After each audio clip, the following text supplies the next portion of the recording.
El conflicto geopolítico es una mirada a los conflictos que se presentan a nivel global, observados a través de la lente de contextos geográficos e históricos interpretativos en el que se desarrollan los mismos. Los conflictos pueden desarrollarse al interior o exterior del Estado, con guerras civiles, disputa de recursos, entre otros. Durante el conflicto, existe una fase denominada bélica o conflicto armado, donde existe una alta tensión. Es el inicio donde se vive una violencia directa, luego una paz inestable, donde se inician tensiones de los hechos que ocurren y una paz estable. Otra fase llamada fase posbélica o conflictos no resueltos, donde existen todavía tensiones. Pueden ser una nueva fase prebélica si no se gestiona correctamente en busca de la paz durable. Estos sucesos se han presentado en algunas naciones ocasionando guerras como la Primera Guerra Mundial en 1914 a 1918, Segunda Guerra Mundial en 1939 a 1945 y la Guerra Fría en 1947 a 1991, las cuales han sido libradas con recursos bélicos, algunos convencionales como las armas ligeras y otros no convencionales como carros bombas, ataques suicidas y violencia sexual. Acompañando estos sucesos, se desarrollaron paralelamente tecnologías, algunas ya mencionadas en la actividad 2, que caracterizan la historia en el siglo XX, periodo comprendido entre el 1 de enero de 1901 y el 31 de diciembre de 2000. En la Primera Guerra Mundial, a sus inicios, era correcto hablar de industria aeronáutica, ya que la espacial propiamente aún se iniciaba con los hermanos Wright y el primer vuelo de avión fabricado de madera, pares de tela y bicicletas, el 17 de diciembre de 1903. Era poco lo que se había desarrollado en aviación militar, y la civil solo era algo experimental. Años más tarde, en 1914, se empezaron a fabricar los nuevos diseños, que en un principio servían como un gran medio para el reconocimiento del terreno.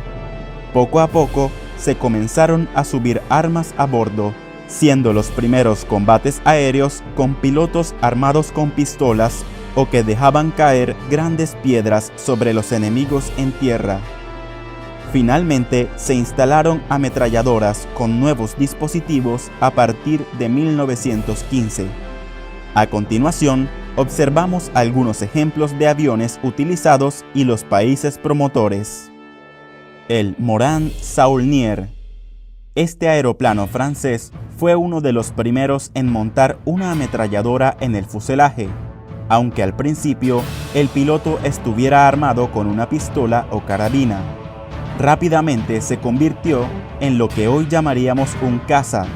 Llevaba blindadas las hélices para poder disparar sin dañarlas, aunque Fokker diseñó el sistema de sincronización que revolucionó la aviación. Tras esto, fue ampliamente superado por otros aviones más resistentes y con mejor aerodinámica. Características: un piloto como tripulación, 125 km por hora de velocidad máxima, una ametralladora Hotchkiss como armamento tras las mejoras. El Spad S-7, diseñado por Louis Bichereau en 1916, comenzó el servicio en ese mismo año. Era un avión del tipo caza que le fue muy útil a Francia, ya que pudieron defenderse de los ataques de los bombarderos alemanes. Se caracterizaba por su gran robustez y fiabilidad en los ascensos y descensos. Tuvo varios operadores como Reino Unido, Estados Unidos e Italia. Se produjeron unos 6.000 aparatos e iba armado con 2 ametralladoras Vickers sincronizadas, un piloto y una velocidad de 200 km por hora. Su versión mejorada fue el Spad S-8, con un diseño parecido, pero introducido en 1917. El Nieuport 17. caza biplano de origen francés, que entró en servicio en 1916, desarrollado por Gustave Delage. Con una buena fiabilidad y maniobrabilidad, permitió a Francia obtener el dominio del cielo ante los Albatros D3 alemanes. El inconveniente es que las alas inferiores tendían a romperse en maniobras extremas. Armado con una ametralladora Vickers, contaba con un único piloto y podía alcanzar los 170 km por hora. El Vickers FB-5. Este avión se considera el primero que fue fabricado para el combate aire-aire. Fue puesto en servicio en 1915 e inspiró diseños monoplaza como el Airco DH-2, ya que este constaba de piloto y artillero. Se propulsaba con una hélice colocada en la parte trasera. Iba armado con una ametralladora Lewis de calibre 7,7 milímetros. Se fabricaron menos de 300 unidades y podía alcanzar una velocidad de algo más de 100 km por hora. El Spowith Camel. Este caza británico está considerado el mejor avión de la Primera Guerra Mundial por su maniobrabilidad en combate. Su número fue de más de 5.500 más o menos. El único inconveniente era que la gran potencia del motor hacía que la inercia llevara el avión hacia ese lado, obligando al piloto a tener siempre las manos en el timón.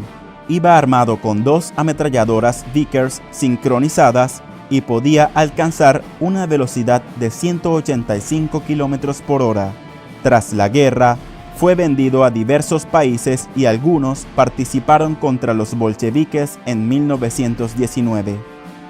El Handley Page Tipo 2. Este bombardero británico fue uno de los primeros introducidos durante la Gran Guerra. Era uno de los aviones más grandes del mundo en aquel momento y entró en servicio en 1916. Llevaba consigo 4 o 5 tripulantes y 900 kilogramos de bombas. Era una auténtica fortaleza volante. Se fabricaron unas 600 unidades y se les dio vida útil hasta los años 20 tras terminar la guerra. El Albatros DV. Este caza alemán fue fabricado en 1917 y aunque la primera versión tuvo problemas con el ala inferior, la versión A lo solucionó y varios de ellos estuvieron en servicio hasta el final de la guerra. Diseñado por Robert Talen, se produjeron unos 2.500 aparatos. Iba armado con 2 ametralladoras MG-08-15 sincronizadas y tenía una velocidad de 187 km por hora. El piloto Manfred von Richthofen fue muy crítico con este caza. El Fokker DRI. Triplano alemán muy famoso por ser pilotado por el famoso Manfred von Richthofen, consiguiendo con su circo volante bastantes victorias. Se fabricaron unas 300 unidades y pilotado por manos expertas era formidable.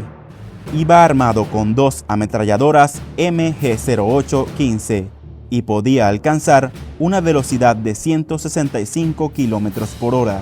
Fue construido por la empresa Anthony Fokker. El Spowith triplano británico es muy parecido. El Fokker D7. Este avión alemán fue el mejor caza de este país. Sustituyó a los anteriores biplanos y triplanos hasta llegar a producirse más de 3.000 unidades. Sustituyó a los anteriores biplanos y triplanos hasta llegar a producirse más de 3.000 unidades. Fue diseñado por Reinhold Platz y puesto en servicio en 1918. Los aliados, ante el poder de esta aeronave en el Tratado de Versalles, mandó entregar todos los aviones de este tipo y variantes. Armado como los anteriores, con 2 ametralladoras MG-08-15, podía alcanzar una velocidad máxima de 200 km por hora. Tras la Primera Guerra Mundial, fue repartido por los diversos países, incluso Estados Unidos. En la Segunda Guerra Mundial se sentaron las bases para el desarrollo de la industria espacial. Se dispuso de una flota aérea. Con el uso de aviones acortaban las distancias. En términos militares, constituían un elemento defensivo. También adelantaron el desarrollo de misiles para poder bombardear Gran Bretaña. A continuación, se observaron algunas armas utilizadas en ese momento. La Guerra Fría. Con el fin de la Segunda Guerra Mundial y el principio de la Guerra Fría, se marcó un gran desarrollo de la industria aeronáutica y contar con la industria espacial propia para dotar sus ejércitos con los aparatos más sofisticados. Cada uno de los países vencedores se dedicó a desarrollar diferentes formas o modelos para financiar su industria. Por ejemplo, Estados Unidos se basaba en el desarrollo privado. No se tiene claridad realmente si es el gobierno estatal o propias compañías. Los europeos, cuyos líderes Francia y Gran Bretaña, tienen un modelo mixto en el que participan compañías estatales y privadas. Los soviéticos tienen un modelo de industria nacional.